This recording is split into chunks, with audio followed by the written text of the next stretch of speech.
अद्वैतः अद्वैतमकरन्दः मकरन्दरसः मधु मकरंद अद्वैत मकरंद अद्वैत रूपी जो मकरंद रसामृतत्व शास्त्रों का सार है मकरंद अद्वैत। ये इसका लेखक लक्ष्मीधर जी हैं। इसका प्रारंभ किए थे कविंद्र लक्ष्मीधर नामक जो कवियों में श्रेष्ठ, वह आत्मविविदेशया साधन चतुष्टय संपन्न होकर के आत्मविविदेशा से स्वयं को जानने की इच्छा से संत्यक्त लोक वेद धर्मान गुरुचरण उपसर्पण पुरस्सर गुरु जी के समीप जा करके सम्यक श्रुत वेदांत तत्व गुरु के समीप जा करके वेदांत तत्व को सम्यक रूप से श्रवण करने पर भी क्या होता है, असंभावनादि प्रतिबद्ध ज्ञानतया, असंभावना विपरीत भावना असंभावना, तो उससे चित्त की शांति नहीं हो रही। अपरितुष्यतः काश्चित पौरुष धैर्यानुपलभ्य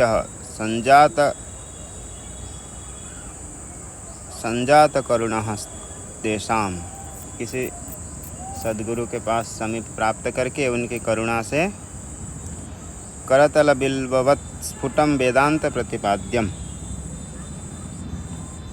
इसे करतल बिल्व के समान हाथ में बिल्व फल रखा हुआ है, जैसे कोई संशय विपर्य आदि नहीं होता है, सभी संशय रहित होता है। इसी प्रकार ब्रह्म का प्रतिपादन करके जिसका स्वरूप सच्चिदानंद स्वरूप है, सच्चिदानंद लक्षणम सर्वज्ञम सर्वोपादानम नित्यम सर्वगम अद्वयम, जो नित्य सर्वग अद्वय अद्वितीय परमात्मा है, मन बुद्धि सभी के साक्षी प्रत्यगात्मा, उसको तर्क के द्वारा बताने के लिए, तर्क ही संभावयितुम, जिस तत्व को अनुभव करते हैं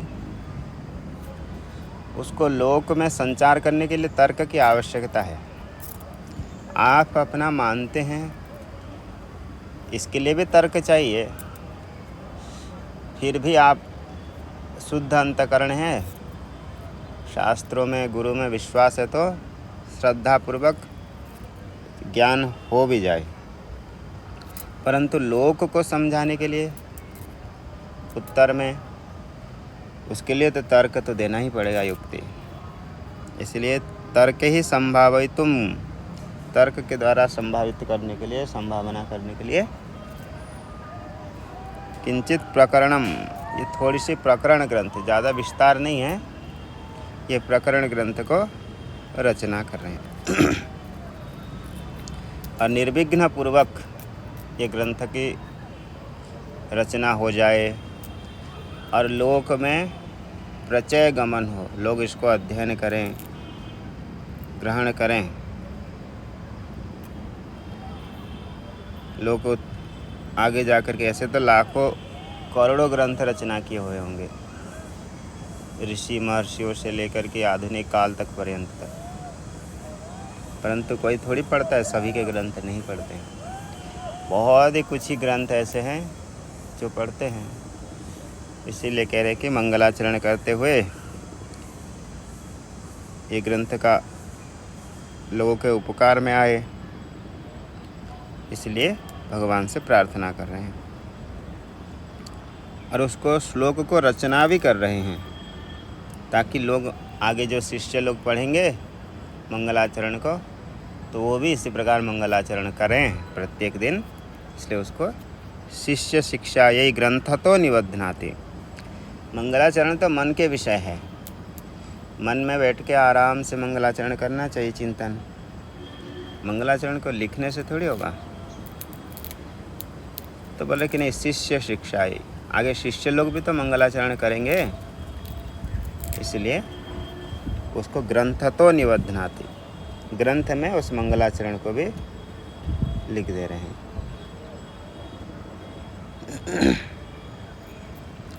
कटाक्ष किरणाचांतन नमन मोहाब्धये नमः।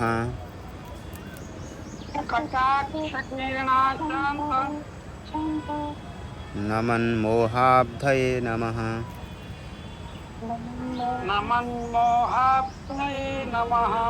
कटाक्ष किरणाचांत नमन मोहाब्धये नमः।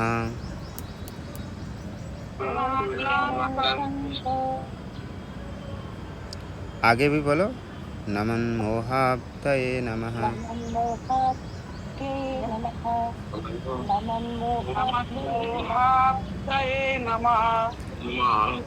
अनंतानंद कृष्णाय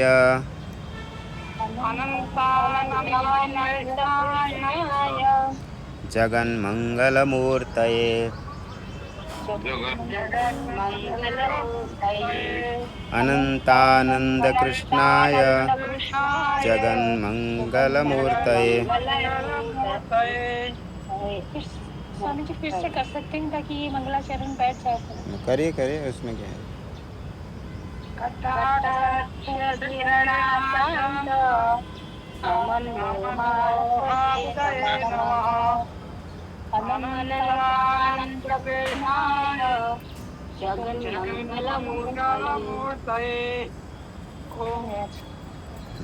इसी को मंगलाचरण करेंगे।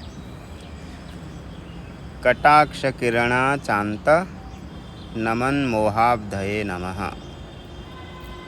कटाक्ष का अर्थ होता है थोड़ी सी ऐसे दृष्टि रखते हैं ना, कृपा दृष्टि, टेढ़ी दृष्टि, तो कटाक्ष।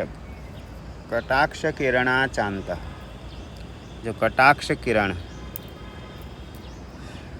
कटाक्ष जो दृष्टि है, कटाक्ष किरण, उससे अंतः यानी नाश हो गया है, सूख गया है।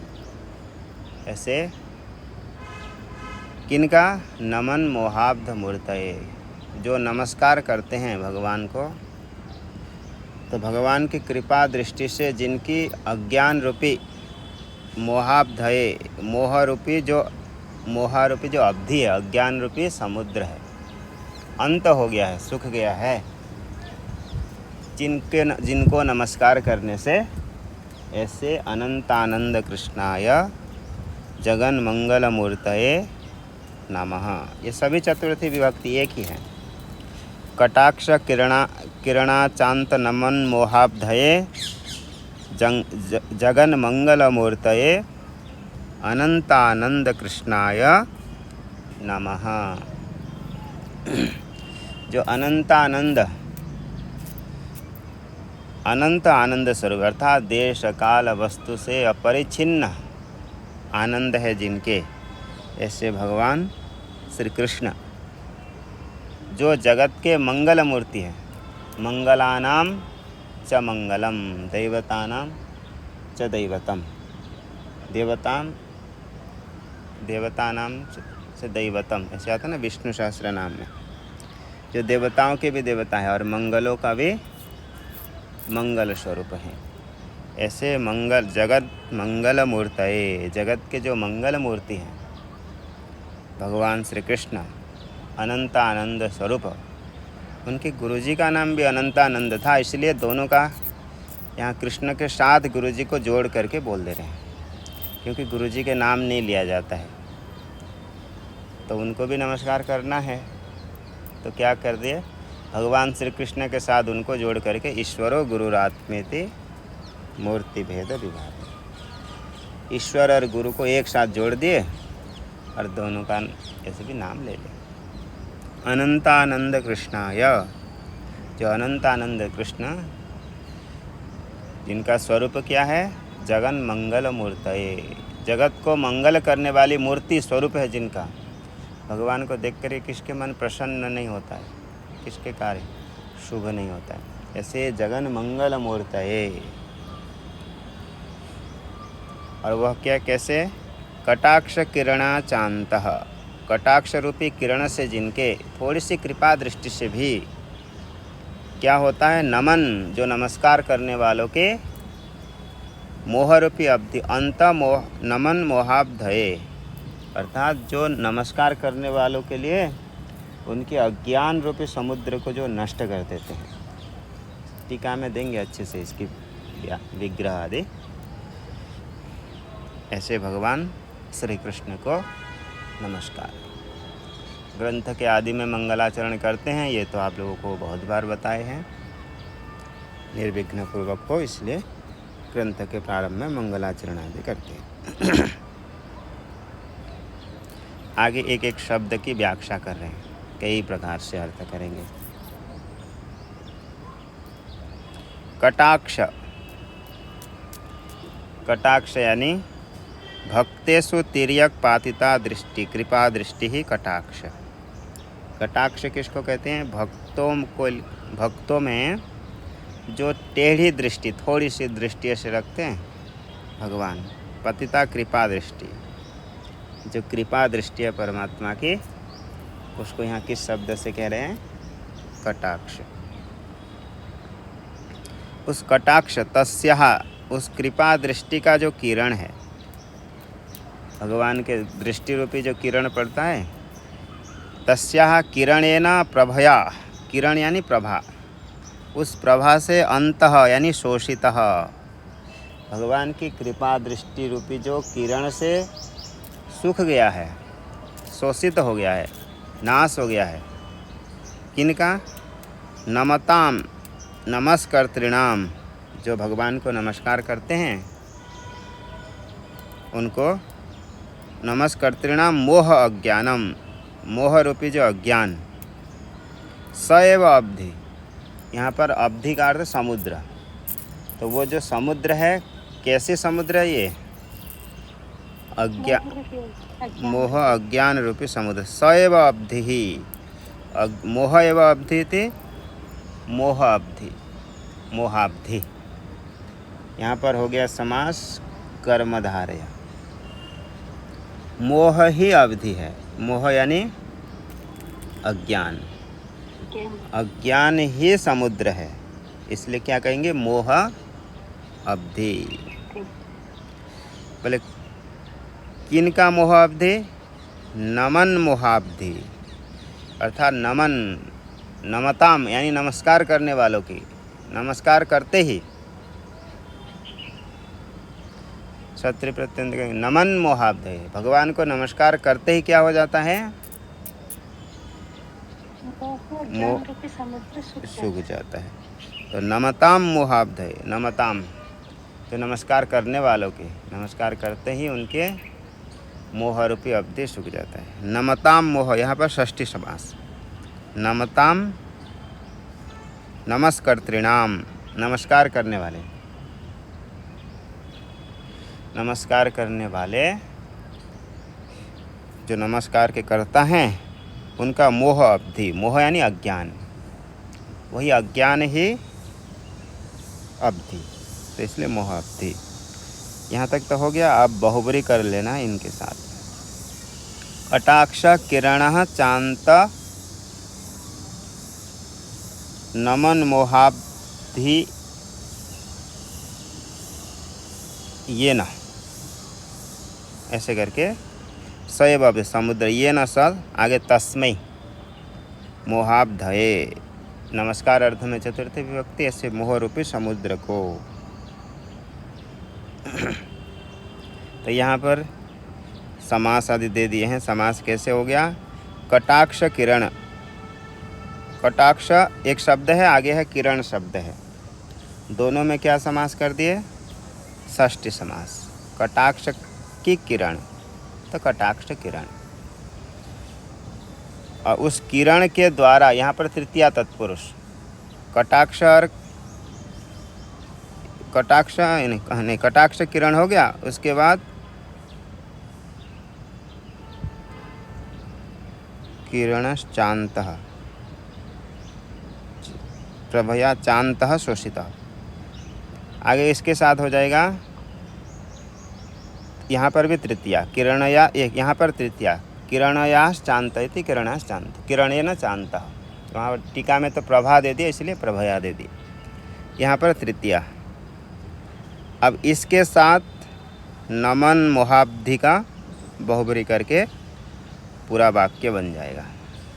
कटाक्ष किरणा चांत नमन मोहाब्धि, आगे उसके चतुर्थी विभक्ति में बन जाएगा मोहाब्धये। ऐसे बहुत सारे यहाँ कई शब्द को मिला के एक पद बना दी है। देखो कितने पद था यहाँ पे, कटाक्ष, किरण, चांतः, नमन, मोह, अब्धि। कितने अलग अलग करेंगे तो कितने पद थे, 1 2 3 4 5 6, अलग अलग 6 पद थे। इनको समास करके कितने पद कर दिए, 1 पद कर दिए। बहुत सारे कई सारे समास किए, 1 2 ऐसे 3 4 5 समास करके सभी को एक ही पद कर दिए।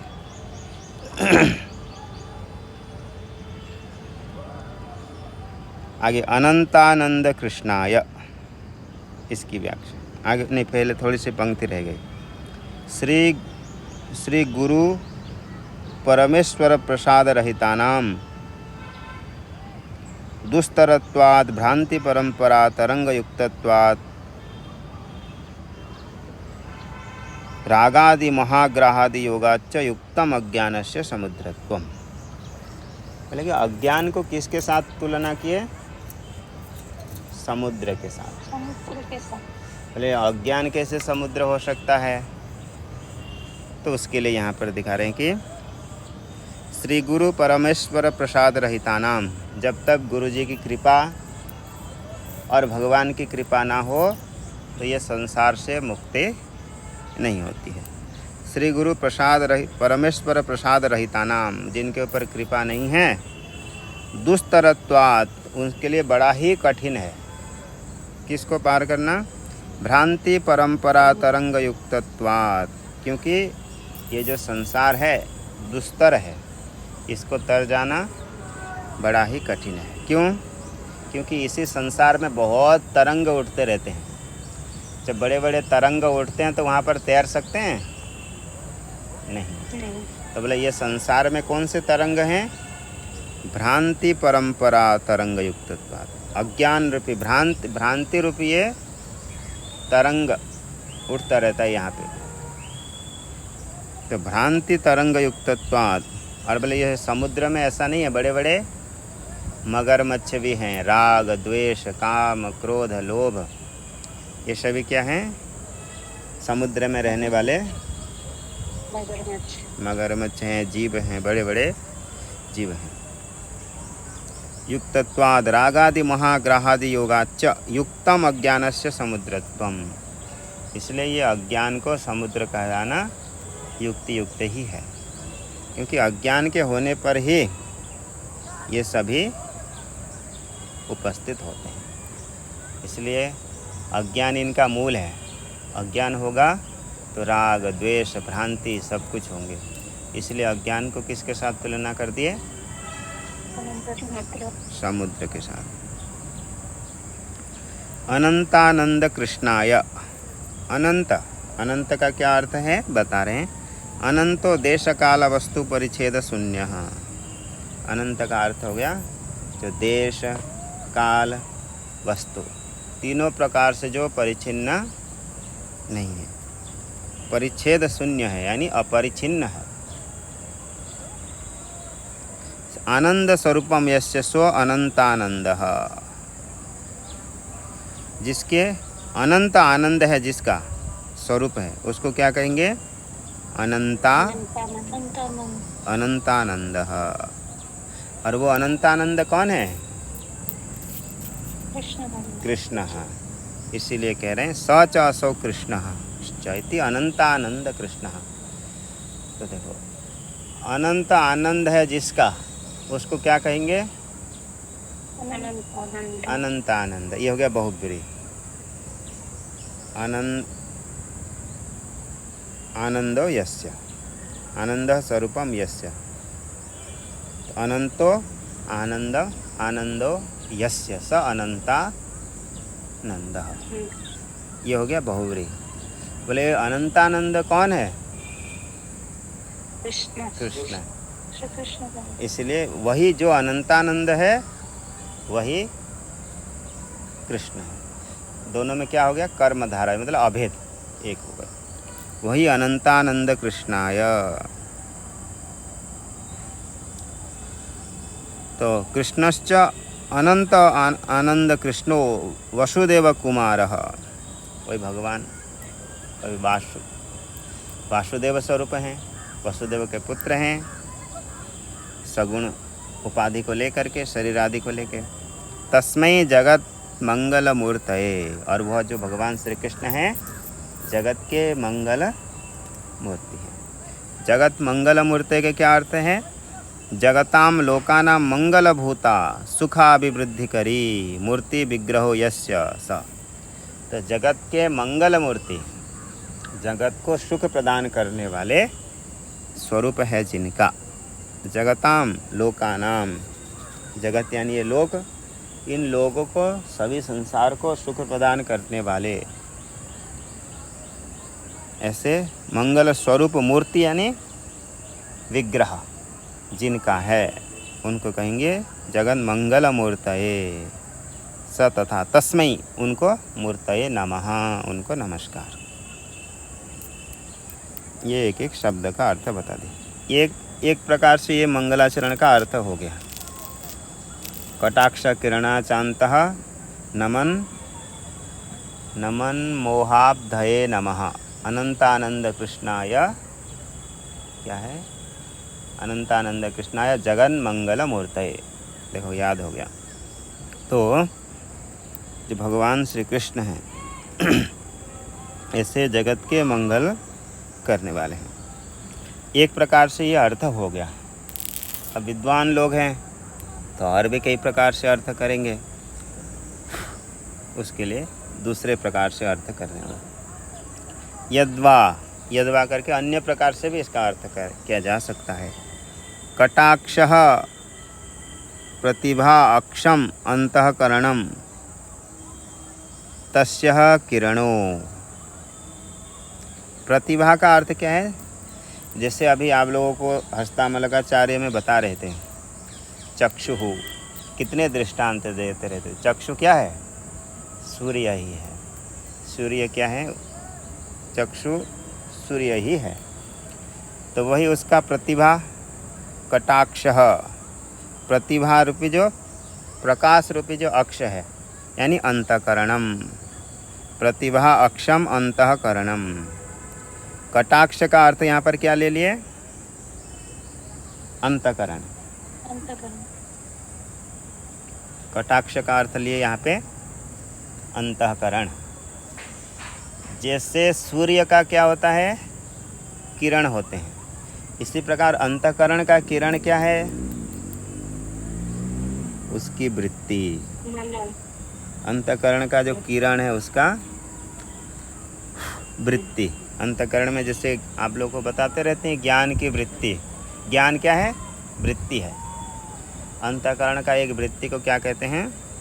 ज्ञान, इच्छा, संकल्प, श्रद्धा, अश्रद्धा, लज्जा, धृति, भय, ये सभी क्या है? अंतःकरण का ही वृत्ति। तो वही कटाक्ष किरण, कटाक्ष का अर्थ हो गया अंतःकरण। अंतःकरण का जो किरण है वो क्या है? वृत्ति है। कटाक्ष प्रतिभा अक्षम अंतःकरणम तस्य किरणो, उसका किरण है जो वृत्ति। कैसा? यहाँ पर सभी वृत्ति को नहीं लेना है। कौन सी वृत्ति को लेना? ब्रह्माकार वृत्ति।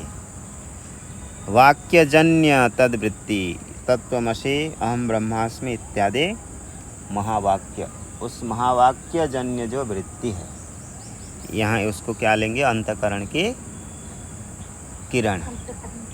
अंतःकरण के किरण हो गया महावाक्य जन्य वृत्ति। उसी वृत्ति से क्या होता है? अज्ञान का नाश होता है। नाश हो जाता है ब्रह्माकार वृत्ति से। वृत्ति प्रतिफलितम चैतन्यम तस्य किरणो वाक्य जन्य तद वृत्ति, उस वृत्ति में प्रतिफलित होने वाले चैतन्य ब्रह्माकार वृत्ति बनती है। तो ब्रह्माकार वृत्ति से प्रतिफलित जो चैतन्य, जब इसी प्रकार ब्रह्माकार वृत्ति बनता है तो अज्ञान नाश हो जाता है। तेन चान्तः यानी भक्षितः, भक्षितः मतलब उसी अंतकरण से, अंतकरण की वृत्ति से जिनका अज्ञान क्या हो गया है, भक्षित हो गया है, अंत हो गया है, चांत हो गया है, नाश हो गया। नमताम स्वात्म प्रवणानाम अंतर्मुखाणाम श्रवणादिपराणाम। यहाँ पर नमस्कार करने वालों का, बोले कौन से नमस्कार करने वालों का अर्थ क्या है, जो अंतर्मुख हैं, अंतर्मुखी हैं, श्रवण आदि में प्रवृत्त रहते हैं। स्वात्म प्रवणानाम, अपने मन बुद्धि को कहाँ पर लगाते हैं, श्रवण में, श्रवण में, अपनी आत्मा में, अपनी आत्मा में जो लगाते हैं। स्वात्म प्रवणानाम से शास्त्र श्रवण करने से अंतर्मुखी नहीं, शास्त्र के अर्थ को ग्रहण करके आत्मा में लगाना, आत्मचिंतन, उसी को अंतर्मुख कहा जाएगा।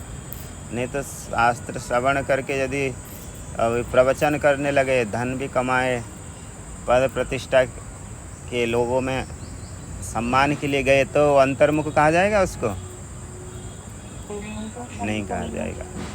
तो जो शास्त्र श्रवण करके आत्म प्रवण है उन्हीं को यहाँ पे अंतर्मुख कहा जाएगा। तो उसके लिए कह रहे हैं कि स्वात्म प्रवणानाम अंतर्मुखानाम श्रवणादि पराणाम, जो श्रवण आदि पर में तात्पर्य रखते हैं, श्रवण आदि को श्रेष्ठ मानते हैं, अन्य कार्य से निवृत्त होकर के शास्त्र को श्रवण मनन निधिध्यासन में जिनकी रुचि है, उन्हीं की मोह अज्ञानम एवं अवधि, वही मोह अज्ञान रूपी जो अवधि है, असंख्याध्यास परंपरा कल्लोल उदय हेतुत्वात्, क्योंकि ये मोह रूपी अज्ञान से कितने कल्लोल उड़ता रहता है। असंख्य अध्यास परंपरा, कितनी अध्यास होती रहती है प्रत्येक दिन, जैसे समुद्र में उड़ते रहते हैं लहरें, इसी प्रकार ये अज्ञान में भी अध्यास रूपी कल्लोल सभी तरंग उड़ते रहते हैं। जैसे समुद्र में असंख्य तरंग उठते रहते हैं, इसी प्रकार इसलिए यहाँ पर अज्ञान शब्द से समुद्र को तुलना किया है। अध्यास परंपरा कल्लोल उदय हेतुत्वाद अनेक अनर्थ दुष्ट ग्राह्यादि योगाच, जैसे समुद्र में अनेक दुष्ट ग्रह आदि होते हैं, दृष्टादि अनेक अर्थ दुष्टाह्यादि, ये क्या है, थोड़ी सी प्रिंटिंग, अनर्थ दुष्टादि योगाच, ऐसे योगाच, ये न तस्मै मोहाब्धये यद्वा, इस प्रकार से एक अर्थ हो गया। अर्थात ये दूसरे पक्ष में अर्थ क्या हुआ, कटाक्ष, कटाक्ष का अर्थ ले लिए अंतकरण, अंतकरण का जो किरण हो गया वाक्य, वही वाक्यजन्य वृत्ति, उस वृत्ति से अंत यानी भक्षितः, भक्षित हो गया है, ऐसे नाश हो गया है जिनका, किनका, उसके लिए बोल जो नमताम, जो शास्त्र श्रवण आदि में प्रवृत्त रहते, अंतर्मुखानाम, मोह अज्ञान अवधि जिनका नष्ट हो गया है श्रवण आदि करके, यानी ज्ञानी जो श्रवण मनन निधिध्यासन आदि करके जिन्होंने अपने अज्ञान रूपी अंतकरण को सुखा दिए हैं, उनको तस्मै, उनको नमस्कार।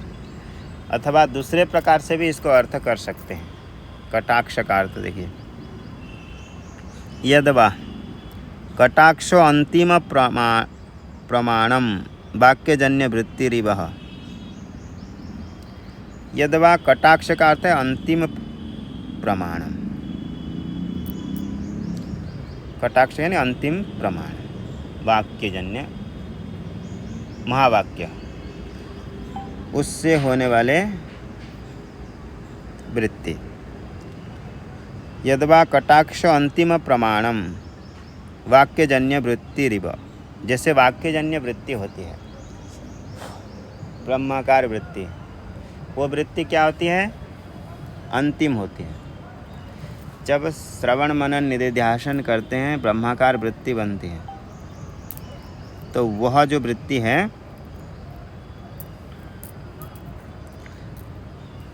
एक बार वृत्ति बन के अज्ञान नाश कर देती है, और दोबारा वृत्ति और कोई बनेगी? नहीं बनेगी। कैसे नहीं बनेगी? क्योंकि अविद्या या अज्ञान नष्ट हो गया है जी, अज्ञान आदि सभी नष्ट हो गए। अज्ञान नष्ट हो जाने से और अंधकरण आदि भी सभी कार्य के साथ नष्ट हो गए, तो और अंतकरण वृत्ति नहीं बनेगी। तो वही अंतिम वृत्ति होती है, अंतिम ज्ञान है ब्रह्म ज्ञान। कटाक्ष यानी अंतिम प्रमाणम वाक्यजन्य वृत्ति। तदनंतरम सर्वबाधिन प्रमाणादि व्यवहारा प्रवृत्ति है, क्योंकि जब एक बार ज्ञान हो जाता है तो सभी प्रमाण आदियों का बाध हो जाता है, किसी भी प्रमाण आदि व्यवहार की प्रवृत्ति नहीं होती है। यत्र तो सर्वमात्मैवाभूत तत्र केन कम पश्येत, इसमें श्रुति प्रमाण दे दिए। जिसने एक बार आत्म साक्षात्कार कर लिया तो किसको किसके द्वारा देखें। यत्र तो सर्वमात्मैवाभूत, सब कुछ आत्मस्वरूप ही हो जाते हैं। उसके बाद अन्यत पूर्ववत, कटाक्ष के बाद कटाक्ष का ही अर्थ बता दिए। आगे अंतः किरण अंत, वो आगे के जैसा प्रक्रिया था उसी प्रकार ही समझना चाहिए। अर्थात उसी वाक्यजन्य, कटाक्ष का अर्थ कर दिया वाक्यजन्य वृत्ति अंतिम प्रमाण, उसके द्वारा नाश हो गया है जिनका, उनको नमस्कार, ऐसे समान अर्थ है, इसलिए अन्यत पूर्ववत। अथवा यद्वा, अन्य प्रकार से कटाक्ष का अर्थ कर रहे हैं। कटाक्ष कटाक्षवत प्रसृतम अपरोक्षम स्वरूप चैतन्यमेव दिवि व चक्षुराततम। कटाक्ष का अर्थ ले लिए अपरोक्ष चैतन्य, अपरोक्ष स्वरूप। आवाज कट रही है महाराज जी, आवाज कट गई, आपकी आवाज नहीं आ रही महाराज जी। ठीक है, आवाज़ नहीं आ रही जी, बीच में नहीं आ रही थी, अभी आ रही है। तो देखिए, यद्वा कटाक्ष, कटाक्ष का और भी एक अर्थ कर सकते हैं। कटाक्ष का अर्थ होता है अपरोक्ष स्वरूप चैतन्यम। कटाक्ष का अर्थ होगा अपरोक्ष स्वरूप चैतन्यम। उसी स्वरूप चैतन्य से क्या होगा? जिसका नाश हो गया, अर्थात साक्षात अपरोक्ष साक्षात करके कार्य करके जिन्होंने अपने अज्ञान रूपी समुद्र को सुखा दिए हैं, ऐसा अर्थ करना। यहाँ फिर कटाक्ष का ही अर्थ बता रहे हैं, आगे का अर्थ सब कल्पना कर लेना। यद्वा कटाक्ष का अर्थ हो गया कटाक्षवत प्रसृतम अपरोक्षम स्वरूप चैतन्यम एवं दिवि व चक्षुराततम यत् साक्षात अपरोक्षात ब्रह्म, क्योंकि ब्रह्म ही साक्षात अपरोक्ष स्वरूप है, इत्यादि श्रुति है। तस्य किरणेन, उसी किरण से, यानी अपरोक्ष साक्षात्कार से। दिवि व जैसे दिव में चक्षुराततम, जैसे दिवि यानी आकाश में, जैसे चक्षु आततम यानी चक्षु का सूर्य लेकर के, आततम यानी तनु विस्तारे, जो विस्तृत है। जैसे आकाश में सूर्य प्रकाश होने से अंधकार कैसे नष्ट हो जाता है, इसी प्रकार अपरोक्ष साक्षात्कार से अज्ञान नष्ट हो गया है जिनका। इसी प्रकार अपरोक्ष किरण से शेषम पूर्ववत, जिनके मोह रूपी अज्ञान सूख गया है, उनको नमस्कार।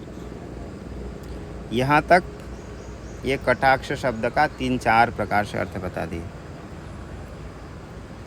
1 2 3 4 4 अर्थ बता दिए कटाक्ष का 4 प्रकार से। आगे अगले पंक्ति का निचले पंक्ति का अनंतानंद कृष्णाय जगन मंगल मूर्तये, उसका अर्थ बताया। अत्र पक्षे कृषिर्भूवाचकः शब्दो नयति नय निवृत्तिवाचकः। यहाँ पर जो कृष्ण शब्द आया है, कृ शब्द का अर्थ क्या होता है? कृषिर्भूवाचकः शब्दो, कृष विलक्षण धातु। जो कृष्ण शब्द बनता है कृषा विलक्षण है। जैसे कृषि करते हैं तो कृषि करते समय जमीन को क्या करते हैं?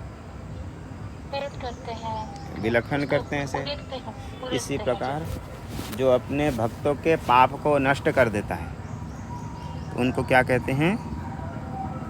कृष्ण।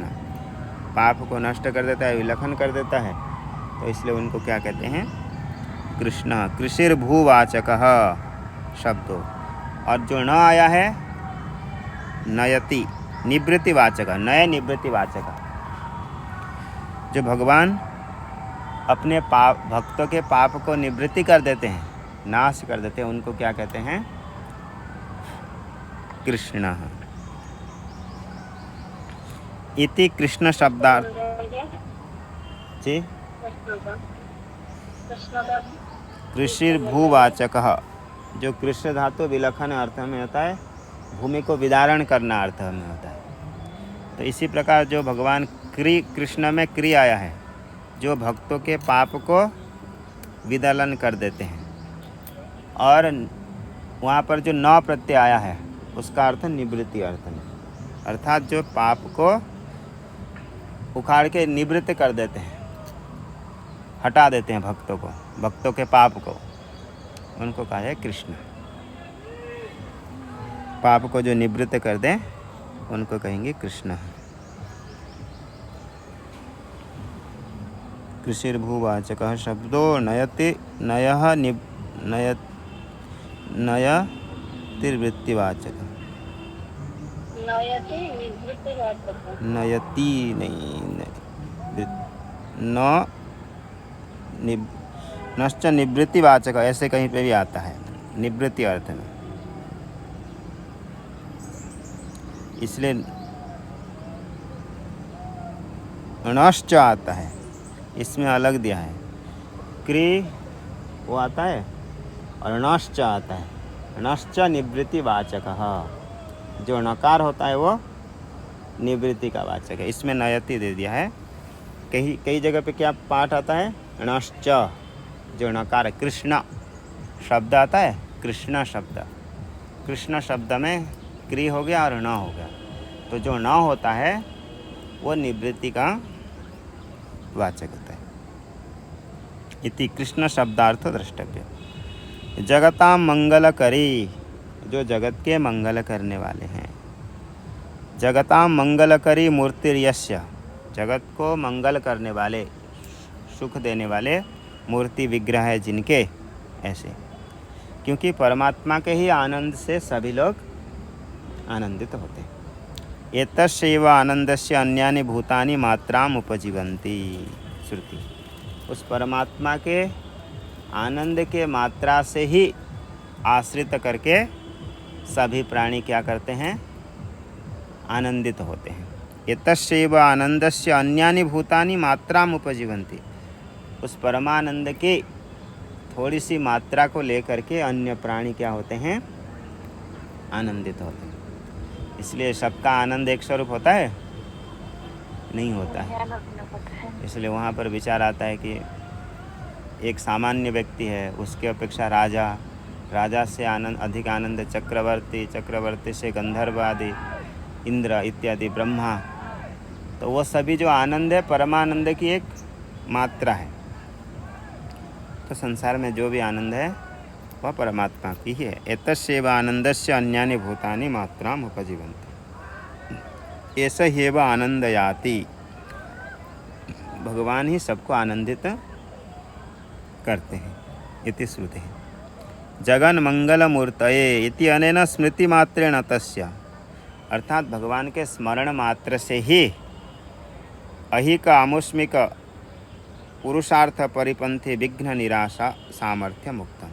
तो भगवान के स्मरण मात्र से इहलोक परलोक में होने वाले जो पाप हैं, विघ्न है, परिपंथी विरोधी जो होते हैं, विघ्न आदि, निराश सामर्थ्य मुक्तम, भगवान में सामर्थ्य है कि सभी को वो निराश कर देते हैं। न वासुदेव भक्तानाम अशुभम विद्यते क्वचित। भगवान वासुदेव के जो भक्त होते हैं उनका कोई अशुभ नहीं होता है। इत्यनेन तस्य हि कामुष्मिक पुरुषार्थ निराश सामर्थ्य मुक्तम मंगलस्य तादृशत्वात्। और मंगल का स्वरूप ही यही होता है। बताइए थे कल पाठ में, मंगल का स्वरूप ही होता है कि जो विघ्न को नाश कर दे। ऐसे भगवान मंगल स्वरूप भगवान श्री कृष्ण को नमस्कार। आज तो बस मंगलाचरण में ही हो गया ग्रंथ।